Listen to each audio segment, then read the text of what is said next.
In order for the whole machine to keep going forward, we need to have a really, really good educational system. And in order to have a really good educational system that draws on the talents of the whole population, I think we need some sort of meritocratic spirit infusing it. And that's what really worries me about, apart from the injustice of it all, of getting rid of these elite schools in New York and San Francisco and Boston, because, this immigrant talent that rose up from nothing, was incredibly entrepreneurial. Welcome to Post-Corona, where we try to understand COVID-19's lasting impact on the economy, culture, and geopolitics. I'm Dan Senor.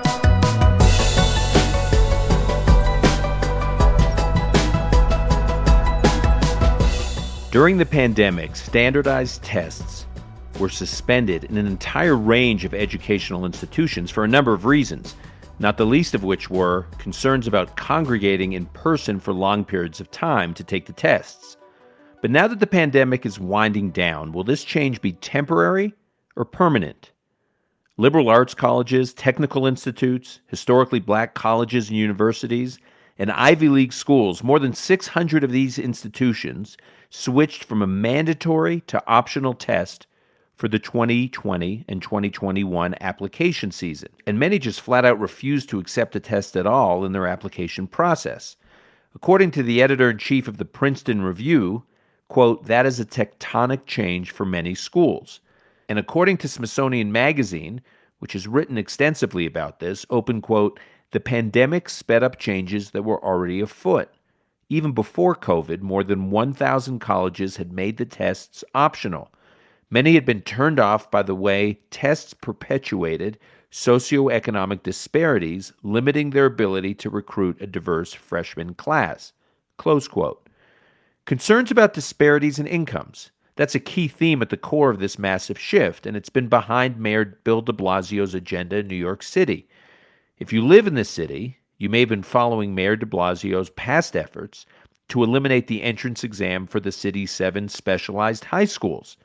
While that effort has experienced a setback in the state legislature, thankfully, the fight will carry on by other political leaders, so it's not over. And more recently, the mayor announced a plan to make sweeping changes, actually to take a wrecking ball, depending on how you look at it, to the gifted program in the city's elementary schools. The standardized test used to screen for the gifted program would be permanently ended under Mayor de Blasio's plan. There are similar efforts in other cities across the country, such as Boston and San Francisco, to weaken specialized public schools and gifted programs. Again, at the core of these education policy debates is a debate about merit. There's a rethinking about the role that merit should play in education and a number of other areas of society.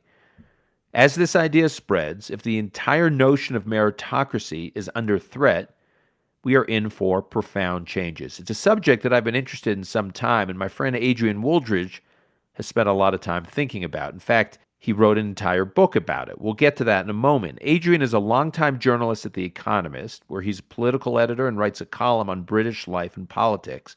And before that, he penned the Schumpeter column on business, finance, and management. He was previously the Washington bureau chief for The Economist, where he also wrote the Lexington column. And prior to his role in Washington, he was The Economist's West Coast correspondent, their management correspondent, and their Britain correspondent. He's written a number of books, too many to list here. His most recent books include Capitalism in America, A History, which he co-authored with Alan Greenspan. It's a terrific history of the American economy. I highly recommend it to people when they tell me they want good books on the history of the American economy. Then there was The Wake-Up Call, Why the Pandemic Has Exposed the Weakness of the West and How to Fix It, which he co-wrote with John Micklethwaite of Bloomberg. And just out this year, The Aristocracy of Talent, How Meritocracy Made the Modern World. It's this book, The Aristocracy of Talent, that will be our jumping-off point for our discussion today. How the revolutionary idea of meritocracy helped make our world, and whether it is now under siege, and what the implications are for our society. But before we start today, just one housekeeping note. As we mentioned in our last episode, the one with Jason Riley from the Wall Street Journal, the pandemic is not the only issue consuming us. That's a good sign. We don't know if we're truly at post-corona yet. It's certainly starting to feel that way, or at least that we're heading towards more of an ongoing endemic than pandemic. So we've been working on a new frame for the podcast that will broaden our conversations, a new topic, if you will, and even a new name. We've received a lot of feedback and some interesting ideas for the new podcast. What I want to focus on is this decade we're in, these revenant 2020s. It strikes me that we'll look back at the 2020s as one of the most consequential decades in modern history. From inflation and nearly unprecedented fiscal and monetary policies, the technological transformation driven by AI, blockchain, and life sciences, to the rise of China and Cold War II, to declining American engagement in the Middle East and parts of Central Asia, all against the backdrop of culture wars, public safety breakdowns, and public health crack-ups. There's a lot that's been packed into this decade already, and so much of it feels like history from other seminal decades rearing their head again now. So feel free to drop me a line with ideas for the new podcast at dan@unlocked.fm. That's dan@unlocked.f as in Frank, M as in Mary. Also, some of you have already sent in, shall we say, some very strong feedback on some issues raised in previous episodes, and I'll start responding to those comments as well in future episodes. And by the way, you won't need to worry about finding and subscribing to the new podcast when it comes out in a few weeks. It will simply appear in your feed instead of this one. But now let's get to Adrian Wooldridge of The Economist. This is Post-Corona. And I'm pleased to welcome Adrian Wooldridge to the conversation. Hi, Adrian. Hi, how are you? I'm good. Where are you? You're in London, outside of London? Where am I finding outside you? of London. I'm in Hampshire, Jane Austen country. Jane Austen country. Good. Very literary. Yep. And your book, The Aristocracy of Talent, as I mentioned in the intro, has just been shortlisted for the Financial Times McKinsey Business Book of the Year. So congrats on that. Thank you very much.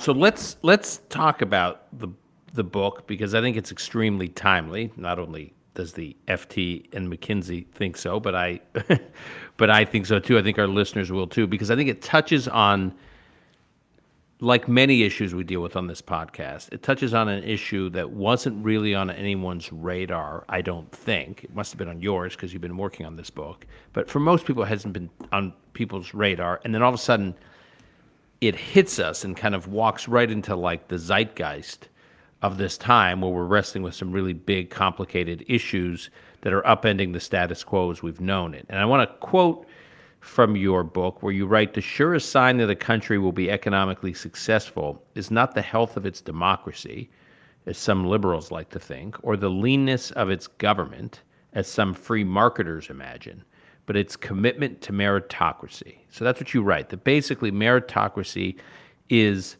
the ball game, to borrow an American sports metaphor. Yes. You'll indulge me. The whole notion of meritocracy as so central to our system is actually, I mean, I say it's been part of the status quo. It's a principle that it's sort of all we've known. But you argue in the book it's actually a pretty recent phenomenon, or a recent innovation. I mean, you go only as far back as like the French Revolution, the American Revolution. This has not been around forever. Can you explain what existed before it, and then what catalyzed meritocracy as an idea? Yeah, absolutely. In historical terms, meritocracy is a very new phenomenon.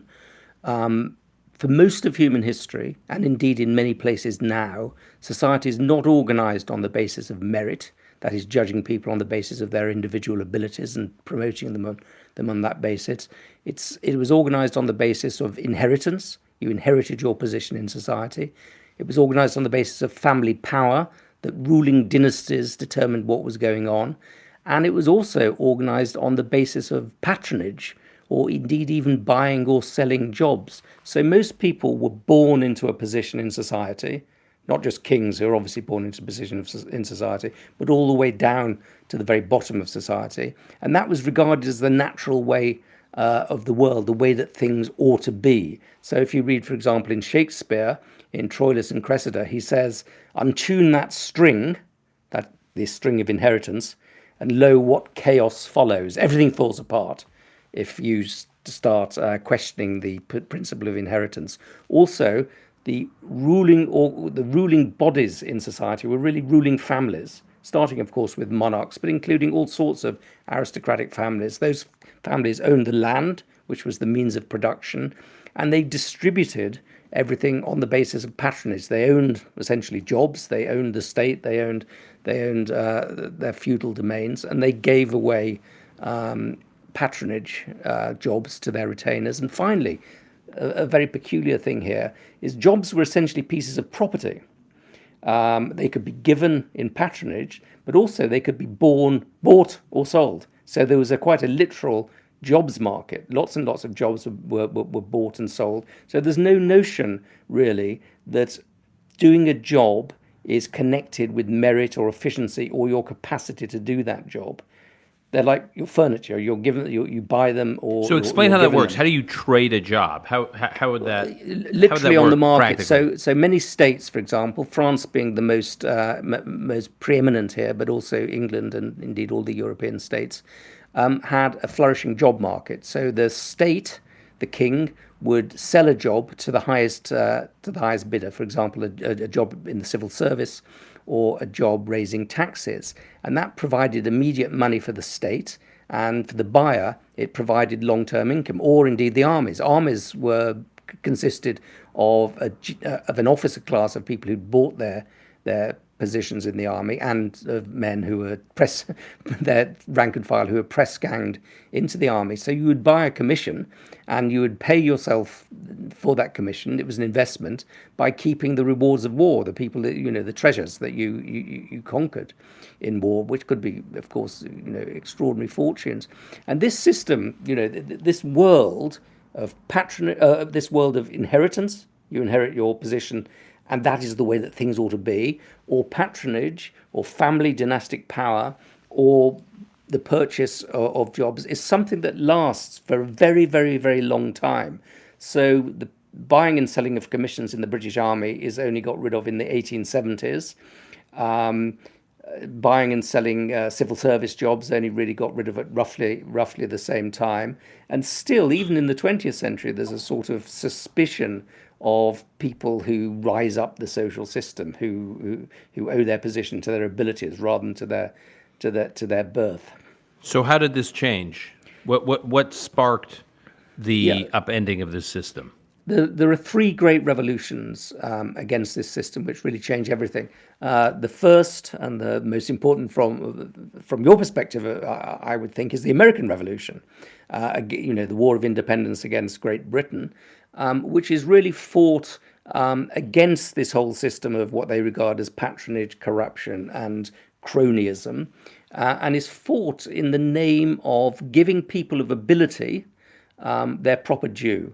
And if you look at the great makers of the revolution, Madison and Jefferson and Adams, they're not really talking about equality. They're talking a bit about freedom, by which they mean freedom from colonial rule. But the most important thing that's driving them is the idea of giving power to the natural aristocracy, people who have natural and innate abilities, and taking it from what they call the tinsel aristocracy, or the artificial aristocracy, who are landowners and particularly British landowners. So it's an attempt to replace a society of patronage with a society of natural abilities rising to the top. That's really what they mean by they're unleashing the power of natural talents. And different members of the different founding fathers put their emphasis on different things. But this is basically natural talent, giving natural talent its due, as I think the central mission of the founding fathers.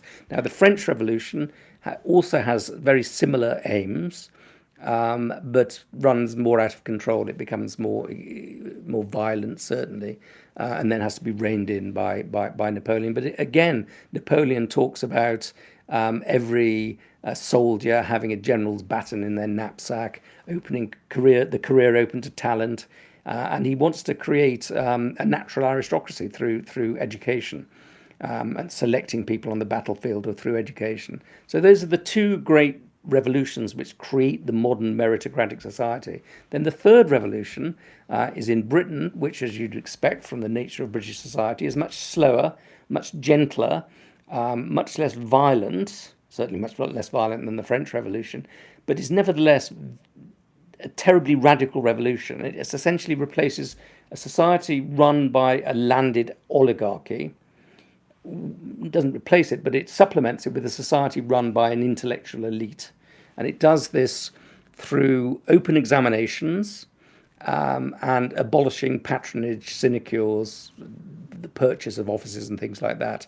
So this starts off with the civil service reforms, the Northcote Trevelyan Act, the report of 1854, which then becomes later enacted in Parliament, which says that you must give civil service positions to people on the basis of open competition and their performance in examinations. And these examinations are designed to test general intellectual firepower. That's one thing. And also fellowships at Oxford and Cambridge, which could quite often be given to members of families. They're called founders' kin, people who were related to the founders of colleges. Those are opened up to academic ability as measured by open competition, often by examinations as well to get academic jobs. And this sort of system starts off really involving a relatively small male intellectual aristocracy, but then it grows, it's broadened to include women, and then the ladder of opportunity is thrown down to regular people through the extension of the education system.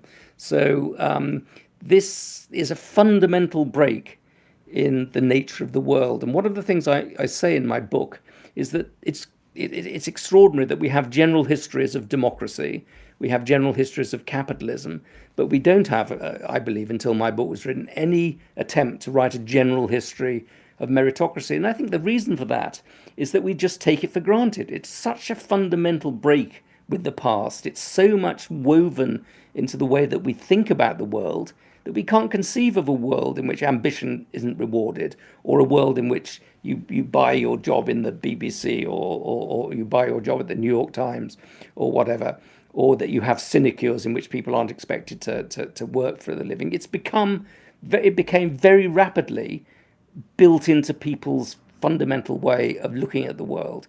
And because we take it for granted, we don't defend it with enough vigor, I think, but we'll talk about that later. So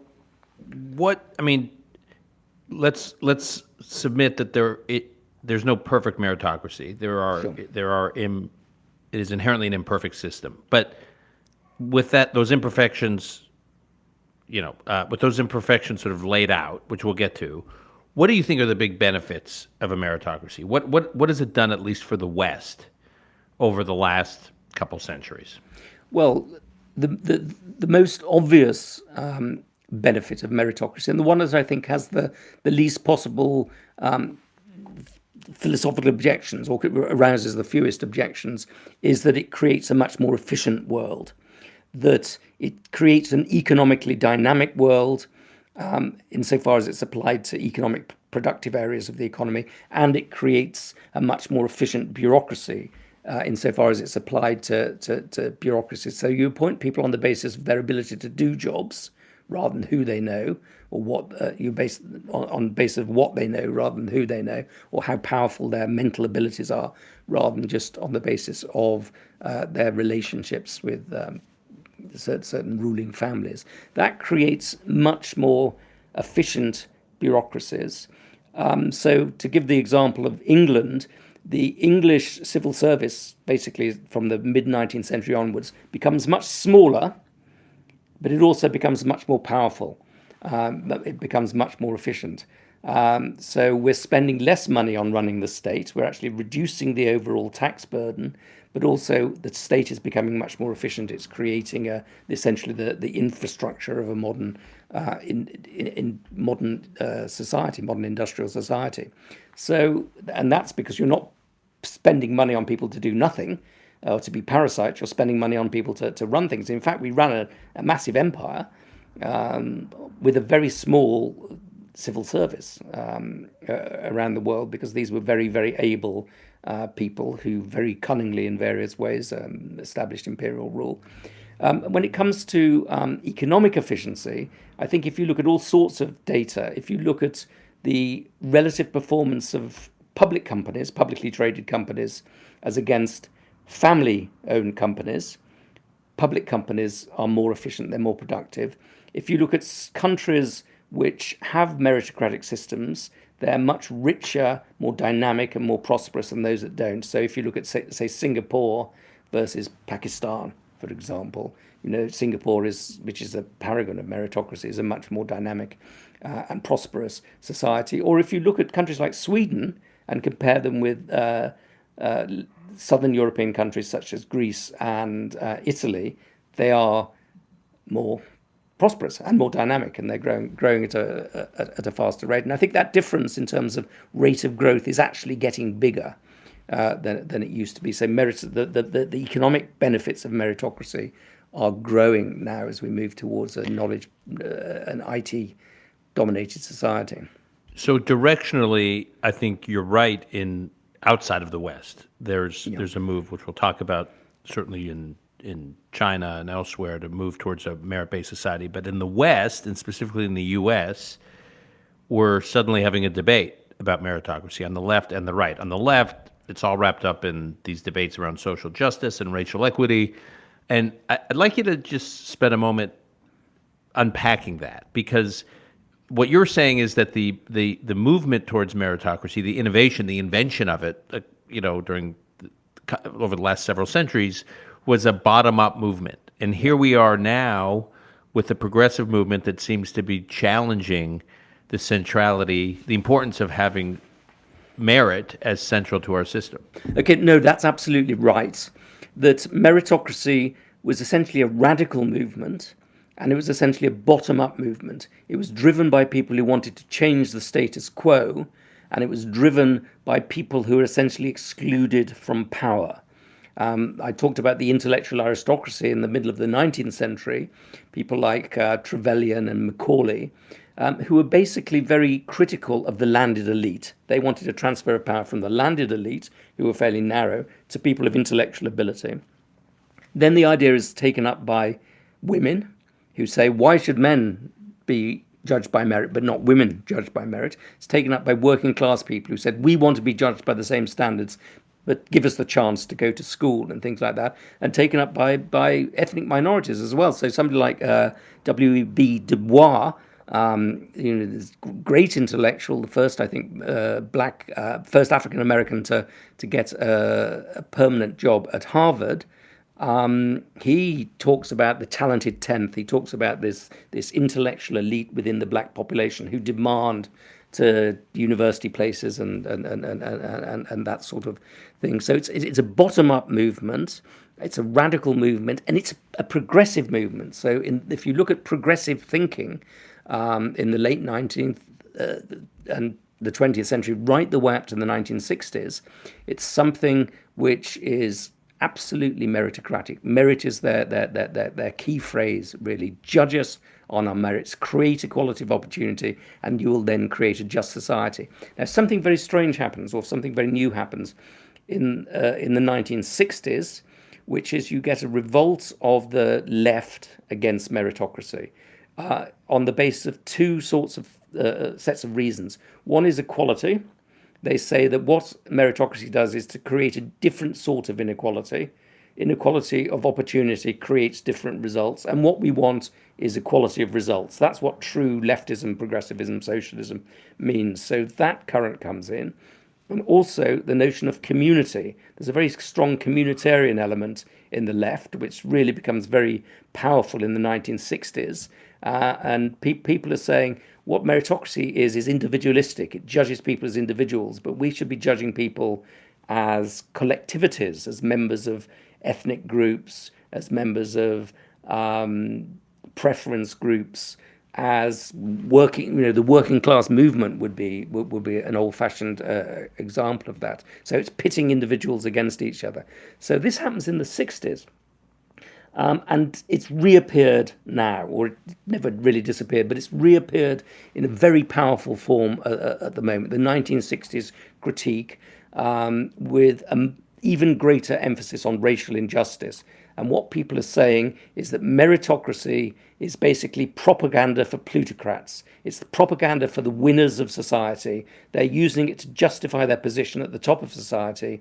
And they're using all sorts of artificial constructs to define merit. And therefore, they are probably intentionally, but certainly in effect, doing down minorities in particular, but also the poor and the working class, by saying that somehow the rich deserve their positions and the poor deserve, by logical extension, their lack of positions.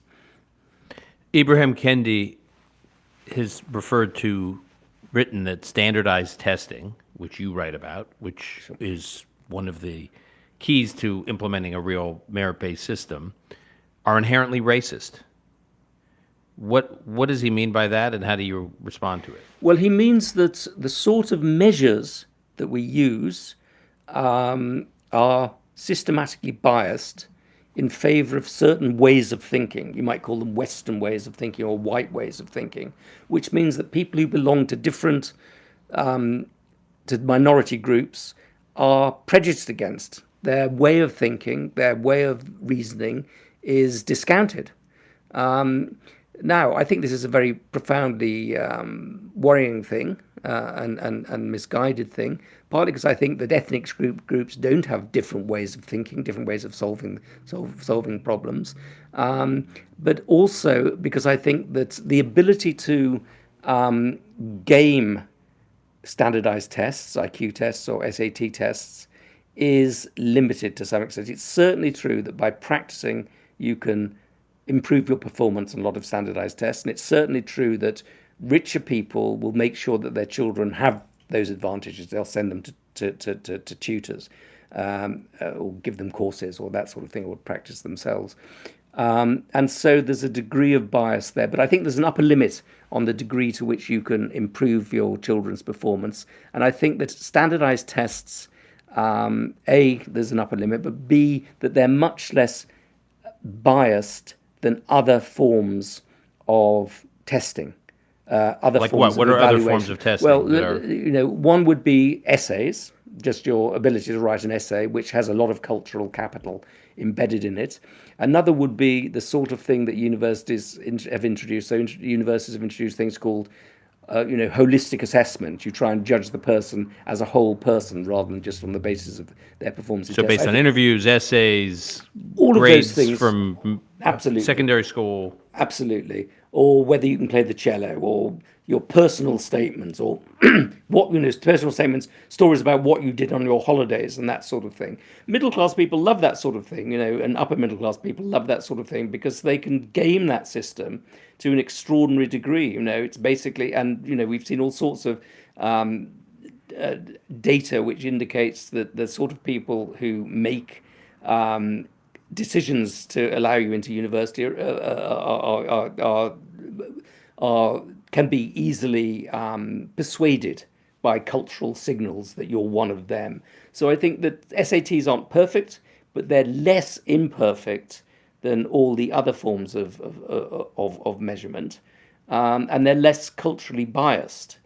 And I think what's very interesting here is if you look at the sort of schools that have used standardized tests both to admit people, the various elite high schools in New York, Lowell High School in San Francisco, Boston Latin and things like that, they have tended to the people who've done best on these sort of admissions have not been necessarily rich or well-connected people, but they've very often been the very able children of immigrant groups. So these schools have traditionally been avenues of upward mobility of people who come from poor backgrounds and from culturally excluded backgrounds. So I think that the notion that SAT tests or IQ tests are in their nature biased in favor of Western whites is exceptionally questionable. So let's talk about these specialized schools. You mentioned the Lowell School in San Francisco, the Boston Latin. You're outside of London. I'm in New York City right now, and the debate about these specialized high schools has really come into sharp relief over the last couple years. There's 7 of these specialized high schools in New York, spread across 5 boroughs. There's 3 in Manhattan. There's 2 in the Bronx. There's 2 in the Bronx, 2 in each of the Bronx and Brooklyn, and 1 in each of Queens and Staten Island. And with the exception of one of them, LaGuardia High School, which considers auditions and artistic portfolios, backgrounds, all these schools require applicants to take the specialized high school admissions test, and some 30,000 middle school students take the exam every year, but only a fraction of them actually succeed in making it to one of these elite schools. Fast forward to Mayor de Blasio, and this system has been in place for something like 50 years, I think. The system was put in place in the early 70s. Fast forward to Mayor de Blasio, who basically wanted to quote Boaz Weinstein, who wrote about this in the New York Times. He's a very successful investment manager in New York City, but he's a member of the board of the Stuyvesant High School Alumni Association, which was one of these 7 schools. And he's also a founder personally of 2 Success Academy charter schools, which are also very successful in New York. So he wrote this piece for the New York Times, and he says de Blasio's plan would, quote, destroy the best high schools in New York City. And the point he makes is that what de Blasio was advocating for is to eliminate the test, the admissions test, completely. And he writes, instead, de Blasio would guarantee automatic admission to Stuyvesant and the other specialized high schools in the city for the top students at every middle school, regardless of their abilities. And then Weinstein goes on to write, Mr. de Blasio would send the top 7% of students at every middle school to the specialized high schools. But at 80 middle schools, or 1 out of every 6, not even 7% of 7th graders pass the state math exam. So he's basically saying de Blasio wants to do away with this universal test and then just basically take the top performers at 80 different schools and give them all a pathway to these elite specialized schools. The problem is the abilities and the performance of students at these 80 different schools is very uneven, and the idea that you can take a top performer from one school and compare them to a top performer at another school gives you no consistency. And so you're effectively breaking a system that had created, as I said, a pathway for a whole bunch of groups, particularly underprivileged and minority groups, immigrant families, who had excellently performing students to get access to these schools. Absolutely. It's de Blasio's scheme is not as bad as some other schemes in the country. Lowell High School, I think, is from now on going to admit people on the basis of a lottery. So not on the basis, get rid of examination tests and do it on the basis of a lottery, which is the least intelligent of all possible ways of selecting people for education. But why it's so dangerous to do the lottery system or to do the top 7% of very, very differently performing schools is that the reason why these schools are so successful is they take people of very similar intellectual abilities and educate them together. And it's by educating people of similar intellectual abilities, particularly in very demanding subjects like maths, that you can really move through the curriculum very, very quickly. And if you have people of very different levels of intellectual ability trying to work together in the same classroom, that's difficult for the teacher. It's also difficult for the students who fall behind. You know, it's actually unjust to the students who fall behind because they're competing with people who are much better than them or much better taught than they are. So what you need to do, in education as much as possible is to match people to classes, to set them in classes on the basis of how clever they are ultimately, but also how much they know. That's the way that education will go very quickly. But I think one of the things that most concerns me about the American revolt at the moment against elite schools is that it's very, very hard on the people it's trying to help, which are ethnic minority children, particularly African American children. And one of the things we're doing in this country, and I don't want to say that Britain is wonderful and America is terrible and anything like that. There's nothing worse than the Anglo-Saxons blowing their trumpets about things. But we have gone in the opposite direction. We've created academy schools, which are academically specialized schools in Britain, and we've put them in poor catchment areas with very high ethnic minority populations and very poor populations. And we found So is this like Brampton Academy in East London? Brampton Academy is the one exactly that I'm thinking of, although there are several that do the same thing. Brampton Academy is in the East End of London, so a very poor part of London, ethnically very dominated by minorities, with a lot of Afro-Caribbean minorities. And this school is very selective at the sixth form, very academically rigorous, incredibly high standards are set and not compromised at all. And this school now gets more people into Oxford and Cambridge every year than Eton, which costs £48,000 a year and selects people from the whole world. So, the best way to help minority children is to give them access to high quality education, not done by random lotteries, and not even done by just taking the top people from a very diverse range of schools, but done without compromising standards. George Bush had this phrase about the soft bigotry of low expectations, and it's exactly right. You have to have high expectations in order to combat bigotry. What would you argue? I mean, you concede there are imperfections, as you've alluded to before, with a full merit-based system. I agree with you. The difference is not, or the problems with a merit-based system are not as stark as Ibrahim Kendi and others on the progressive left would argue, but there are imperfections. Sure. So can you just spend a moment describing those, just so we know? To your point, no system is perfect, but it beats, to paraphrase Churchill, it's better than all the rest. Absolutely. There are lots of imperfections. One is that no system of testing is absolutely perfect, absolutely objective, because they will always test to some extent how well you're taught, what your cultural background is. Even the very tests of abstract reasoning will do that to some extent. There are problems that people who are brought up in poorer families have more stress. They might not have a quiet place to work. Their parents might be row all the time. There might be any number of things which mean that they perform below their level of ability. So you're not ever going to be able to test pure ability, which I think is what you're basically trying to do in these things. And even if you can do that, even if you find somebody who's very bright, put them in one of these elite schools, their performance in that elite school may be adversely affected by endless things that go on in their family, endless things that go on in their background. Now, the British used to have a system, a pass-fail system at 11 plus. If you failed the exam at 11 plus, you were funneled off into less prestigious schools, and that couldn't be changed.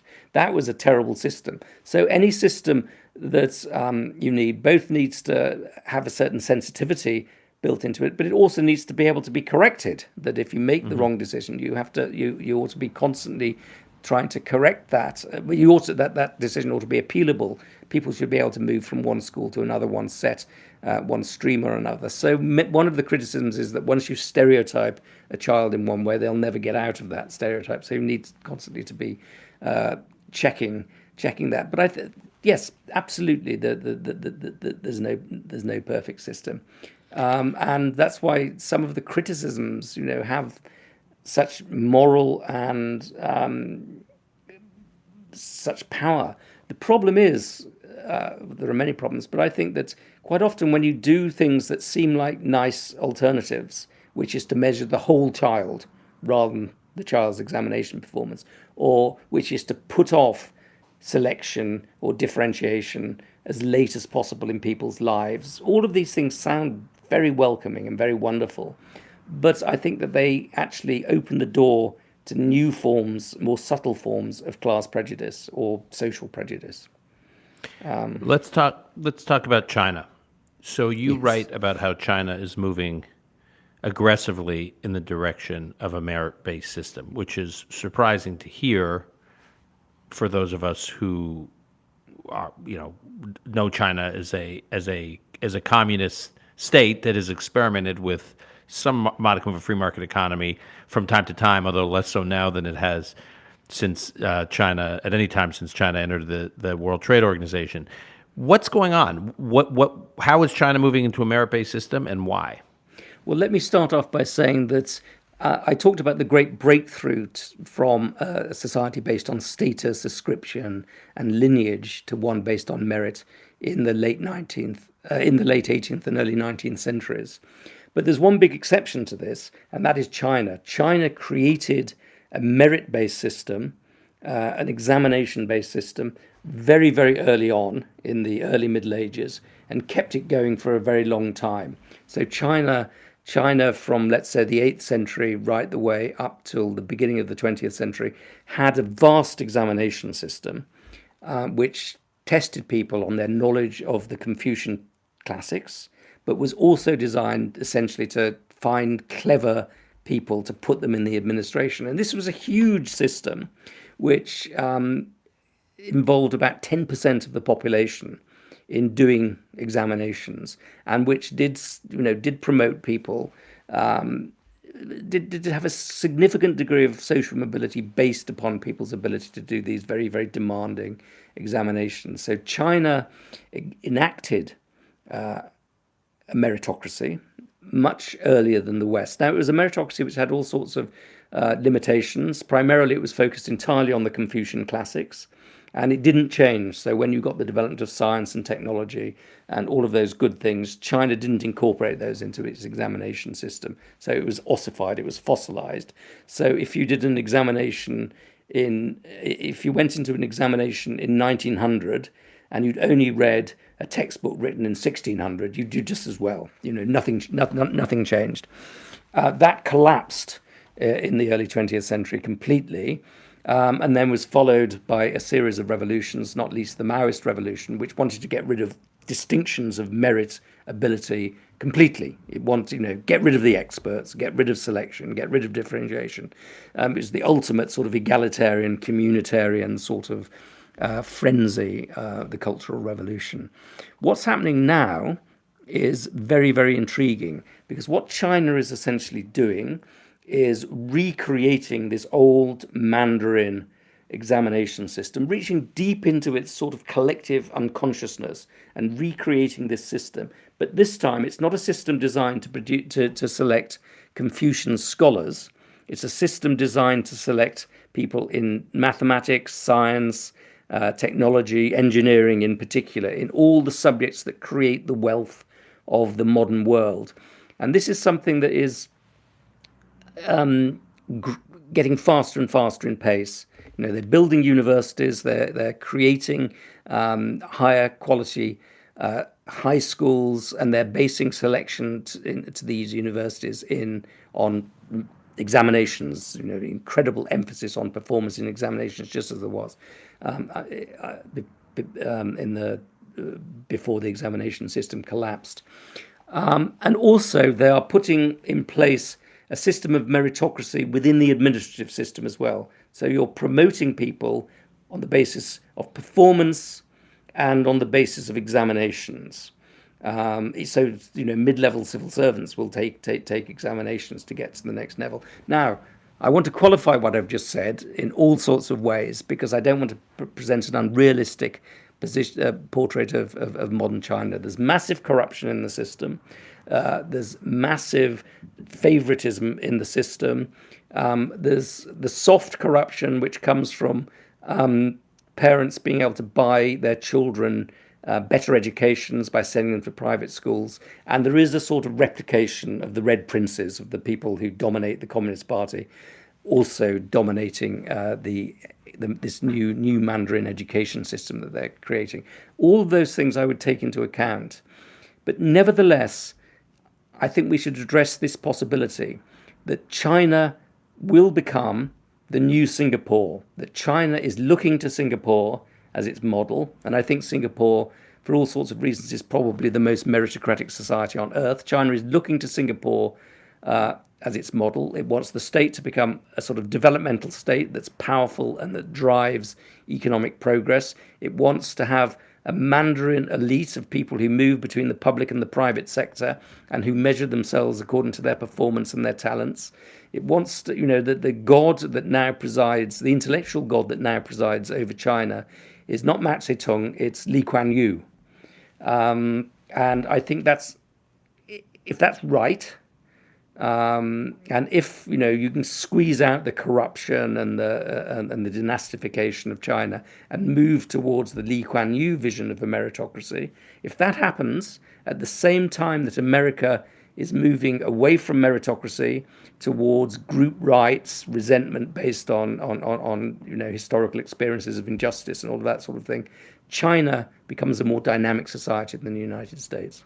So I want to come back to that. Before we do, you talked about the education prep industry in China, which is like a $100 billion business, or $100 billion sector, and the Chinese Communist Party is clamping down on it now.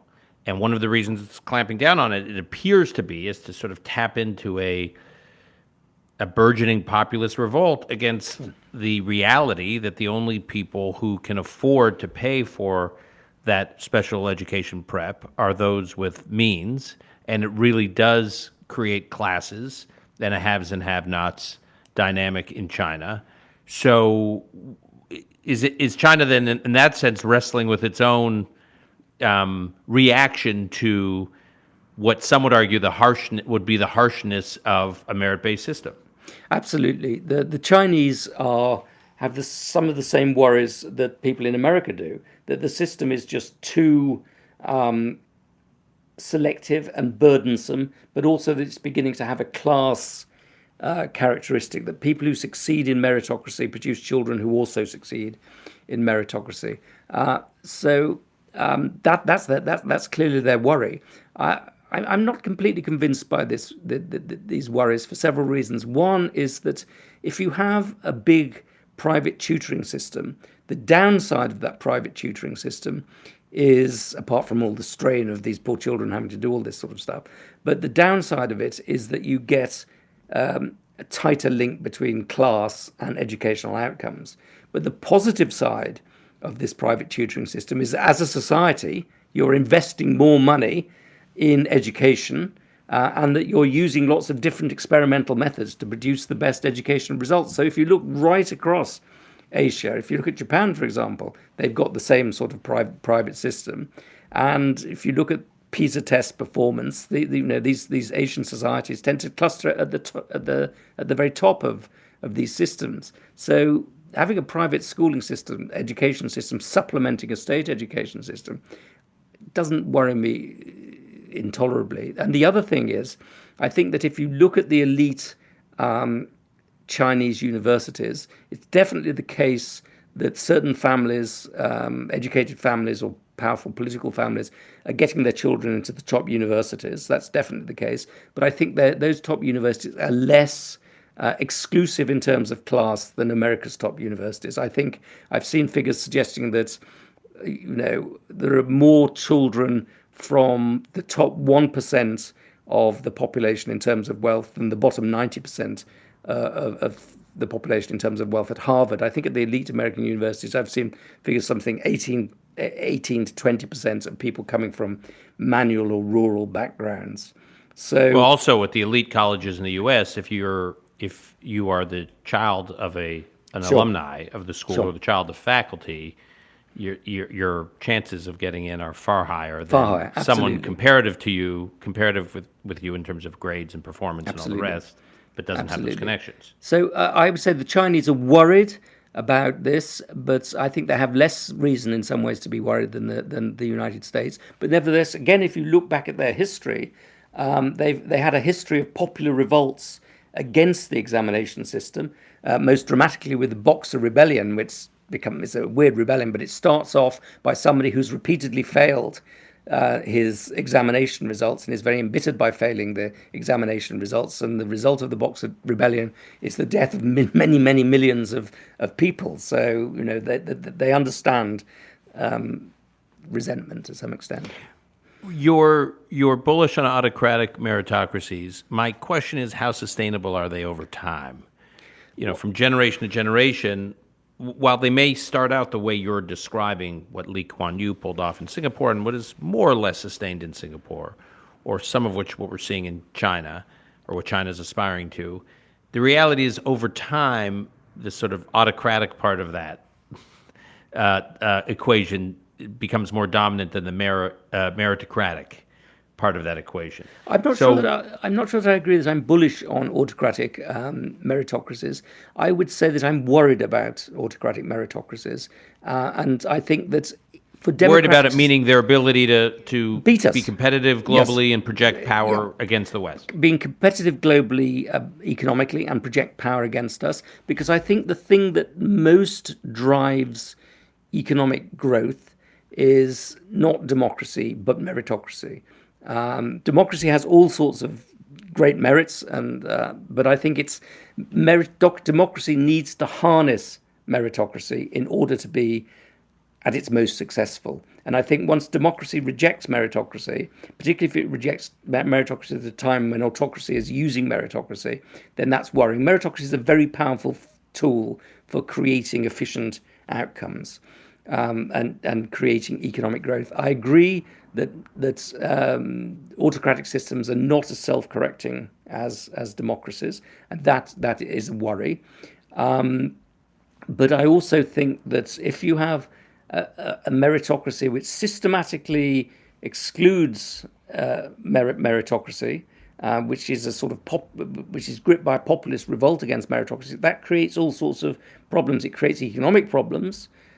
Because I think, as I say, public companies better than private companies and the rest of them. But I think it also creates political problems, because if you look at Western democracy, it tends to have various meritocratic elements to it, which constrain democracy and give democracy a sense of an incentive to look further into the future. And we're now moving towards purer forms of democracy, which again worries me a bit. I spend a lot of time with entrepreneurs from Israel, startups from Israel. I've written about them. When I traveled to Singapore 2 summers ago, it was actually summer before the pandemic, when I met with government leaders there, they are all marveling at Israel's startup ecosystem, and they say, yes, we have tremendous economic success. We have, all the results that you've articulated here and you speak to in your book. But we don't have young Singaporeans wanting to take risk, to be entrepreneurs and to start startups. At the end of the day, real jaw-dropping innovation, real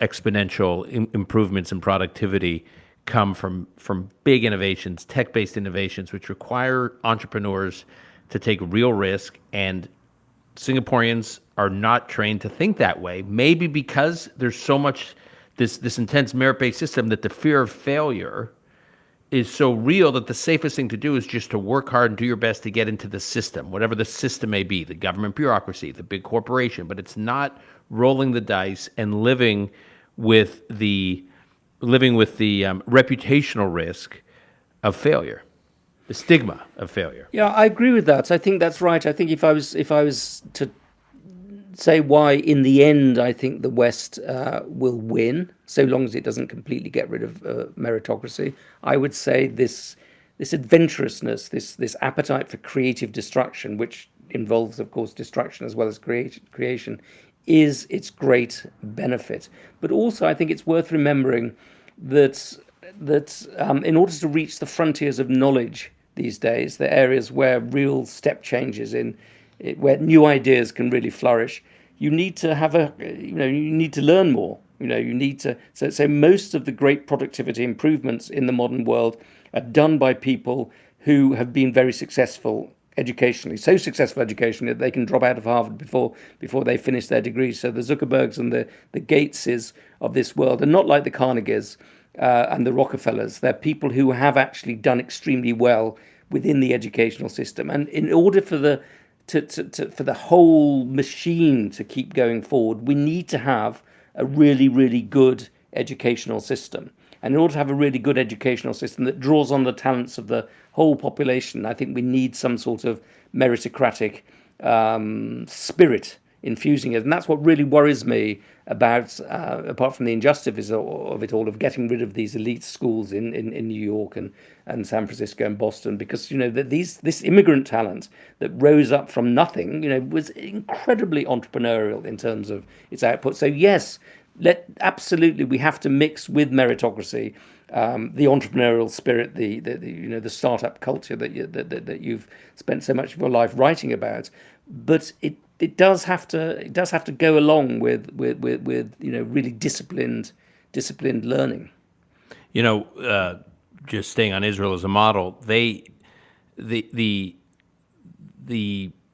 system that sets up young Israelis best for performance in the high-tech economy is whether or not they emerge out of one of these elite military units like 8200 or 81 or Talpiot. It's basically like the equivalent of getting a military degree, a leadership degree, military training, a leadership degree, and like a PhD from MIT, all in one formative experience. And the system by which the Israeli education system and the IDF, the Israeli military, work to identify talent in the high school system. They seek it out. It doesn't matter who your parents are. It doesn't matter, what kind of prep you've had or no prep. They have a very aggressive and comprehensive system for identifying who would be the best fit for which unit. And you have some people who get approached in high school who never in a million years thought that they were a good fit for such a unit, but because the IDF and the education system has picked up on certain aptitudes, they say, no, you're being recruited for Unit X or you're being recruited for Unit Y. And you talk about this, we need a system for finding hidden Einsteins, right? So it seems, by the way, in this regard, Israel does actually have this system, and it's not at odds with a communal mindset. The country has a very, very much a communal feel, but on this track, when they're recruiting for the military, merit is not compromised, and it enables them to find these hidden Einsteins. Absolutely. I think it's extraordinarily interesting, that, and I think it's a model for the rest of the world. It's very odd in the United States or in Britain that it's regarded as perfectly normal for talent scouts to look for great football players or great soccer players or great badminton players or tennis players, as we've seen, and to seek them out and to train them from a very early age. And we just saw a woman from mixed race background, at 18 years old, winning the American Open, who'd been identified very early on. We regard that as a wonderful thing and as a tool of justice and the promotion of opportunity. We don't do that with intellectual talents. In fact, many people would feel a bit nervous about that. But actually, I think being very proactive in looking for hidden Einsteins, going everywhere you can to find these people and to give them the best possible opportunities would be an extraordinary progressive measure. And I quote in my book the example of Churchill, who said that after the Second World War, the empires of the future would be empires of the mind, and said that he thought that the English public schools, i.e. private schools such as Eton or Harrow, which is where he was educated, would have to give at least 50% of their places to these hidden Einsteins, to people who are bought from the working classes, spotted by talent scouts and given this education, because the world would depend upon brain power. The West would depend on brain power in order to survive. And I think we need to be much more innovative we need to be much more proactive in our willingness to look for these people, but also innovative in the way that we look for people. We've talked a lot about SAT tests, but there must be other ways of scouting through the population to find people who are extremely talented, who are brilliant at video games, or have other forms of extreme ability that could be spotted and nurtured. Adrian, we are very grateful for your time. I know it's late in England right now, so we want to let you go. The book is The Aristocracy of Talent: How Meritocracy Made the Modern World. We will provide links in the show notes and in the closing so our listeners know how to find this very important book. It's an important contribution, so important that you've triggered 10 other questions I want to ask you on a whole range of topics, which means I'm probably going to have to rope you in to coming back to have another conversation. But until then, Thanks, Adrian, and have a great weekend. Thank you very much.